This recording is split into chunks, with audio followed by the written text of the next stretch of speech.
السلام علیکم، welcome back to my channel Urdu Kahani tube.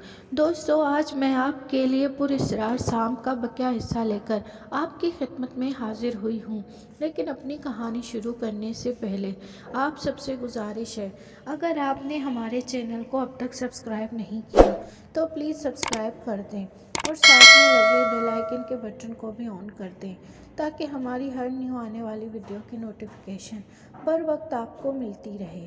شکریہ۔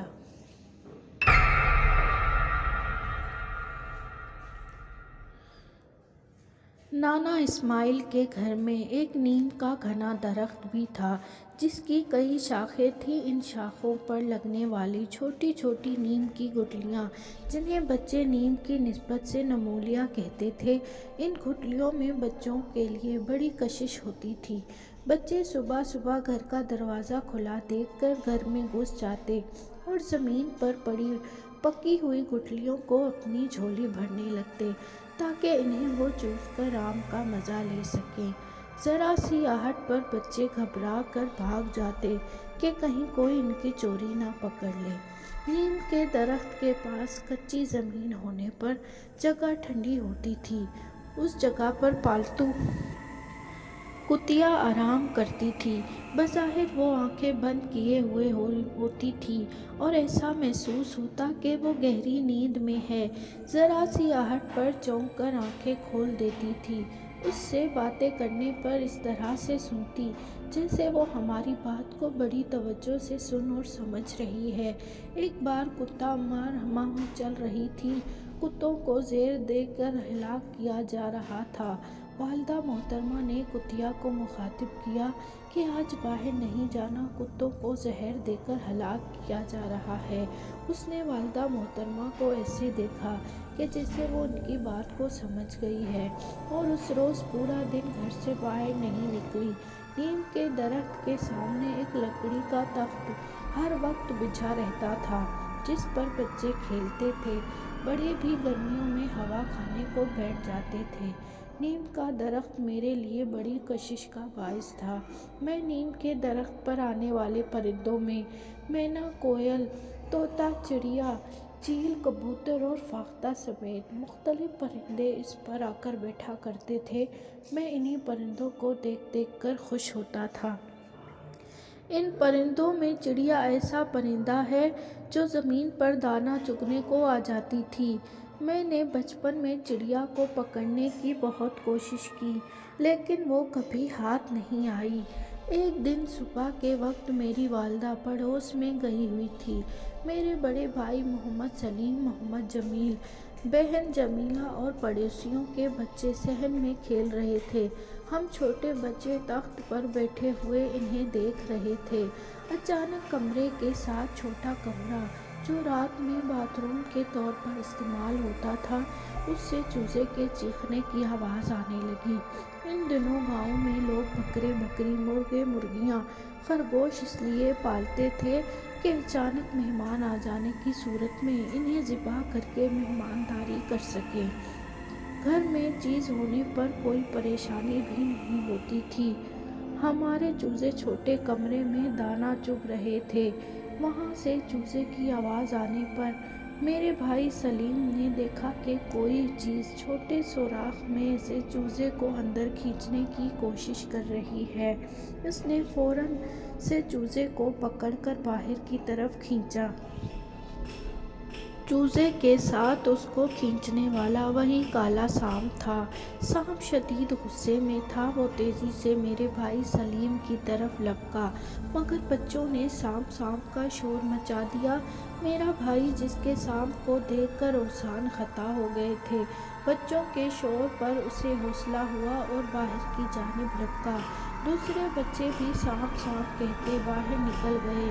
سانپ کا شور سن کر ہم چھوٹے بچے تخت پر بیٹھے صحن گئے۔ محلے والوں نے جب سانپ سانپ کا شور سنا وہ بھی گھر میں آ گئے لیکن سانپ چوزے سمیت غائب ہو چکا تھا۔ سب مایوس ہو کر چلے گئے۔ مغرب کے وقت نانا سلمان دکان بند کر کے آ گئے۔ انہیں بھی محلے والوں کے ذریعے سے صبح کے واقعے کا علم ہو گیا تھا۔ اس وقت کا سن کر انہیں تشویش ہوئی کہ کہیں وہ سانپ غصے میں کسی بچے کو نقصان نہ پہنچا دے۔ اس سوراخ میں آگ کے دہکتے کوئلے ڈال دیے تاکہ وہ سانپ آگ سے جل بھن کر مر جائے۔ اتنا کچھ کرنے پر بھی وہ سانپ زندہ رہا، اسے ذرا سا بھی آگ سے نقصان نہ پہنچا۔ اس واقعے کے چند دن بعد گرمیوں کی چھٹیاں ختم ہونے پر ہم اپنے گھر حیدرآباد آ گئے۔ ان دنوں نیو سعید آباد میں گندم کی فصل کٹنے پر سال بھر تک استعمال ہونے تک گندم کا ذخیرہ گھر میں کر لیا جاتا تھا اور ضرورت کی استعمال کی چیزیں جمع کی جاتی تھیں۔ بعض گھروں میں اب بھی یہ رجحان ہے۔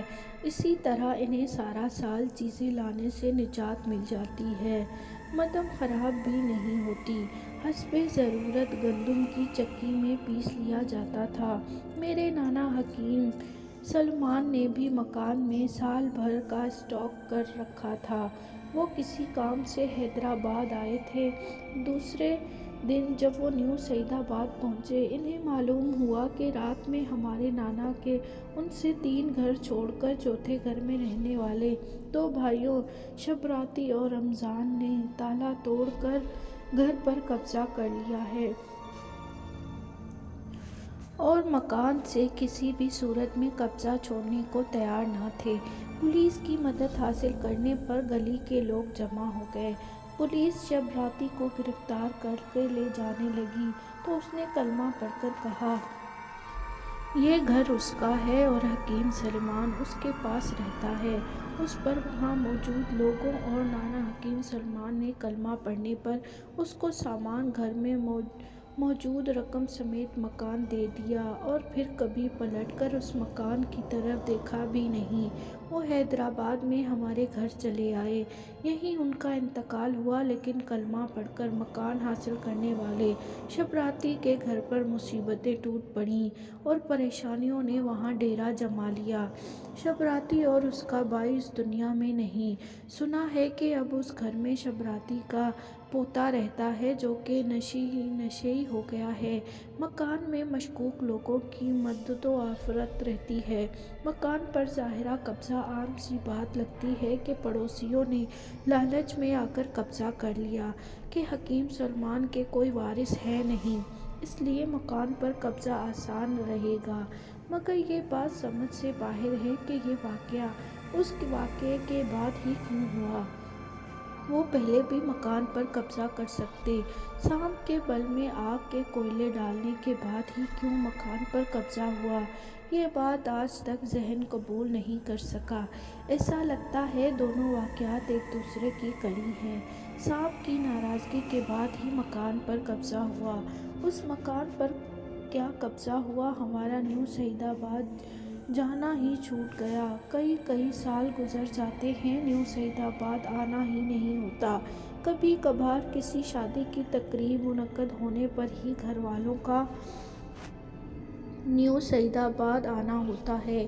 میری صحافتی مصروفیات کے سبب میں نے مجبوری میں 40 سالوں میں چند ہی شادی کی تقریبات میں شرکت کی ہوگی۔ اچانک میرے موبائل پر میرے کزن کی مس کال آ گئی، جس کا مطلب تھا کہ شہر سے بارات پہنچ چکی ہے اور مجھے فوری وہاں پہنچنا ہے۔ میں ماضی سے حال میں آ چکا تھا اور میرے قدم شادی والے گھر کی طرف اٹھ رہے تھے، جو کبھی گلی نمبر 8 ہوا کرتی تھی۔ اب نیو سعید آباد اتنا پھیل چکا ہے کہ گلیاں گننا مشکل ہو گیا ہے۔ تو دوستو، کیسی لگی آپ کو یہ کہانی؟ کمنٹ باکس میں ضرور بتائیے گا۔ شکریہ۔